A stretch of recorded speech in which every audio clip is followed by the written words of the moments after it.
Oh, Visa. Payment processors, MasterCard, PayPal. They're trying to control everything. They're trying to be China. That'd be crazy if one day it's just like Visa, MasterCard, like the payment processors all come out on live television and they just all come out and say, hey, we have taken over your country. We are the leaders now. We control everything. Visa just announced they want to change gaming culture. That's crazy. No, thank you. Get the fuck out. And if you want to do that, then I'm out. And then I'm not going to buy video games. I already, for the most part, don't buy video games, but I'm not going to buy any of them. I'm not going to use your online services. I'm going to go completely off-grid, offline with my video games. Fuck them. I pretty much only play single-player games anyway, especially these days. Are aware, we've been covering the situation with Visa, MasterCard, payment processors, Collective Shout, Australia, all these places that are trying to censor legal content all across the globe because some Karen got offended in Australia. And honestly, it goes well beyond that. We all kind of know that, right? Yeah, they don't care. They don't.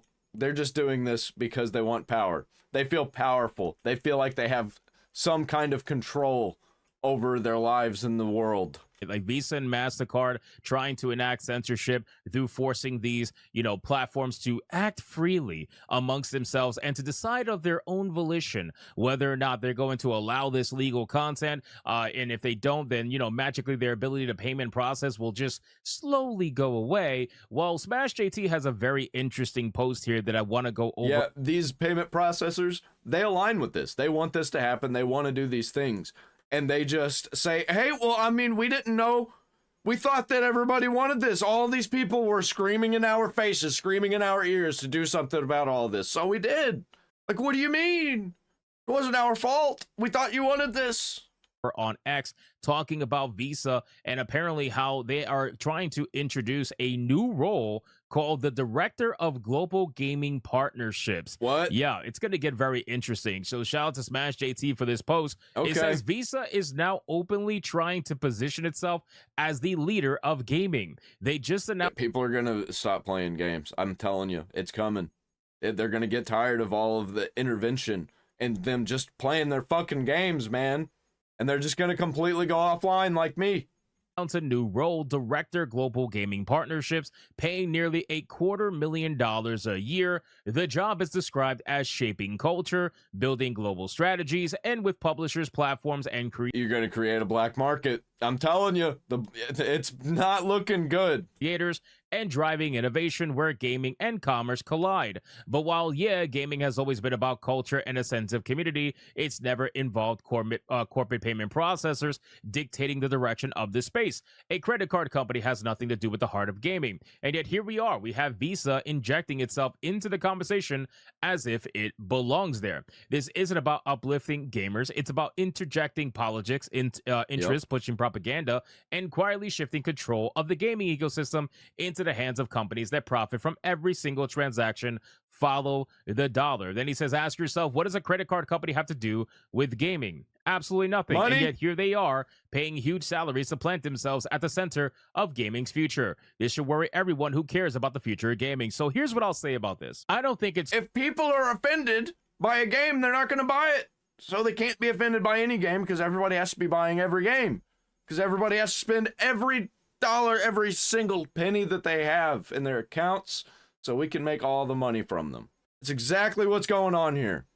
Too far-fetched to see Visa, MasterCard, or any of these payment processors trying to interject themselves in gaming. Why do I say that? Well, quite frankly, it's because gaming is the #1 entertainment medium in the world from a profitability standpoint and overall revenue standpoint. It's not even close, right? Because if these games like Schedule 1 keep going out of control, man, people keep playing those instead of the corporate games, then all the corporations lose money. They lose money and they have to shut down if they lose money.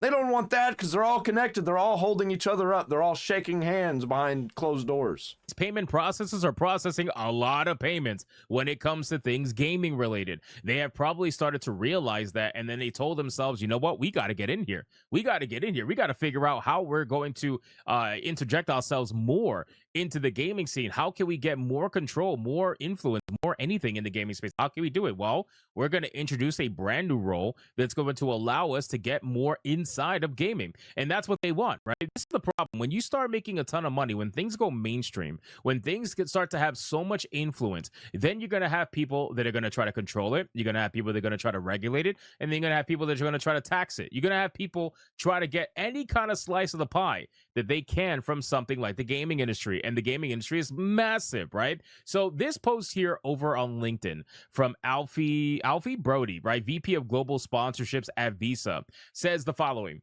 gaming is no longer just play. It's culture, community, and commerce. Let's stop right there. So yes, all of the people who want to shape culture and want to decide how culture is formed, they want to be the deciding factor. Culture can't form the way that they don't like because they can't have control over the things that they don't like. They want control over the things they do like. Things that they don't like go against them and don't like them because they don't like each other. It's bad. Way of words, I know. this person is the exact reason of what's wrong in the gaming industry right now, because these are the kind of people that you'll see at some really cringe expose, right, at a conference that's called like gaming for social impact, or like gaming for change, gaming for social change, gaming for activism. They will literally use the word gaming and tie it to something that has nothing to do with fucking gaming. That's the kind of people that this is. So when they say, oh, it's about culture, they're not talking about culture in the sense of like getting together and enjoying a Who is this Alfie Brody? Does he play video games, you think? You think this guy right here, this bald man, what is he, VP Global Sponsorships at Visa, you think he plays video games? I wonder. common video game. They're talking about culture as in social impact, social change, what, politics. That's what they're talking about. Community and commerce. Gen Z and Gen Alpha spend more time gaming than on any other media, and that's the reason why they're trying to get in here right now. At Visa, What games are they playing? They're playing Roblox, which, by the way, no payment processor is going after, while they are in the middle of all this child predator stuff and nothing's being done actually about it, except for like people that are sparking up lawsuits and people talking about it online. Like, are you we can see what's going on here. You never do anything. You always say it's for the children, but whenever it comes to actually doing things to protect the children, they don't do anything. Like, you can see what they're all about. our mission is to uplift everyone. Yeah, everyone except people that make NSFW content. Then you could go fuck yourself everywhere by being the best way to get to pay and get paid. Now we're bringing that purpose into the gaming ecosystem. Perhaps that would be true if you weren't deplatforming people. Perhaps that would be true if you weren't threatening to remove payment processing abilities from digital platforms that sell legal adult content, right? Nobody's believing your bullshit, but the reason why they're hiring for a position like this is so that they could get people to actively try to convince everyone else of their bullshit. As Director Global Gaming Partnerships, you'll lead the charge in building transformative collaborations with publishers, platforms, leagues, and creators. Let me run it. Let me run it. I'll do it. I'll take that job.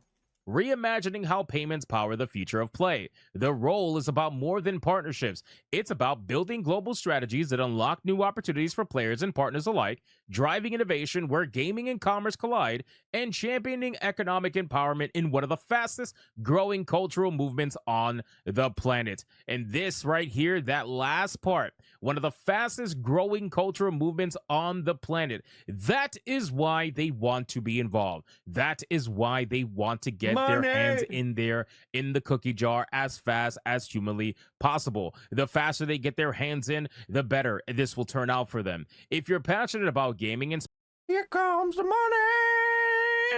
Money, money, money, money, money. inspired by money, culture money. and ready to make an impact on a global stage, we want you on our team. Now, Smash JT ends up making a secondary post here where he says, here's the full job listing, and shocker, it's in San Francisco. You don't say. Now, obviously, he's saying this because San Francisco is one of the leading places where DEI, diversity, equity, and inclusion hiring practices are at their maximum. Choices that are made at a corporate level that have nothing to That do with place the is actual falling best apart. interests of the corporate.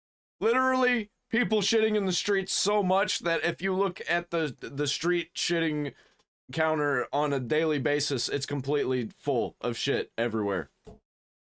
Of the corporation are made at places like this, and you can see the job description. The global video game industry is experiencing explosive growth and has become a dominant force in entertainment, culture, and commerce, driven by the deep engagement of Gen Z and Gen Alpha, who spend more time gaming than on any other media. And again, this is the main issue. This is why they want to take control, to interject themselves into gaming, so that this will allow them to continue the nonsense that they want to do and convince people of whatever the hell they want to convince. I guarantee you, Visa will be funding an absurd amount of nonsensical gaming oriented, and by gaming, Oh, it's gonna get real weird. Quotations, gaming oriented things.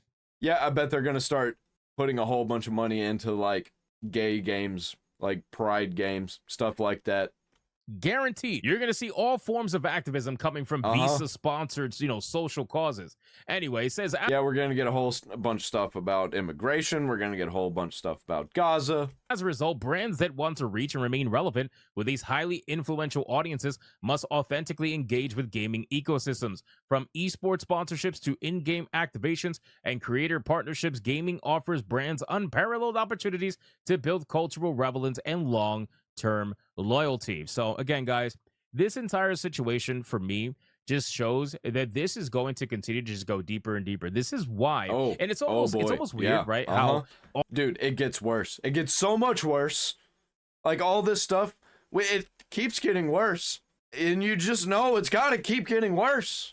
All of this has started to come out now that the Nothing's whole payment being done. processor thing exploded. The story exploded. It's almost as if they were in hiding up until now, and all of a sudden, now that people realize what they're trying to do, no, I think they started seeing that they were getting pushed into a corner, mostly because of Trump.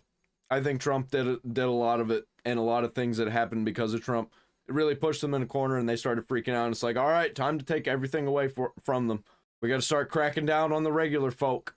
And it's really just like pushing everybody against them. they're like, fuck it, let's just hire now and get on with it. We don't gotta hide ourselves anymore. Now we can just make ourselves known and try to take over the gaming industry. It's actually kind of hilarious. But again, that's just a little conspiratorial. But at the end of the day, man, they're gonna be paying these people $169,000 to $245,000 per year, Like which may include potential sales incentive payments if applicable. Salary may vary depending on job-related factors, which may include knowledge, skills, experience, and location. In addition, this position may be eligible for bonus and equity. Visa has a comprehensive benefit. I think I'm probably smarter than everybody who works at Visa combined, including the CEO. Benefits package This for which shit's this fucking position may be retarded. eligible. That includes medical, dental, vision, 401k, FSA, HSA, life insurance, paid Like, if you think this isn't a waste of just, I don't know how much money that they're putting in this. It is such a waste of money. It's going to do absolutely nothing but wreck you. time off and wellness program. Seems like a good gig for anybody willing to do it, but I can only imagine who's going to be in charge of this particular position. So you guys can let me know in the comments down below. What do you think about this entire debacle? What do you think about? I think that they've just started a cat and mouse game. There already kind of was one going on, but I think it's about to get much worse. And I think as they push against regular people that just want to buy their games, they're just going to find other ways to do it. They don't give a fuck, and you're going to create a black market for all of these, like, porn games. That's what we had before Steam started posting them. Before they started allowing the NSFW games, there was a huge problem on the internet of just, like, people going on random websites. And a lot of them shut down because people just weren't going to them. Like, comment, subscribe, ring the bell for all notifications. See you in the next one.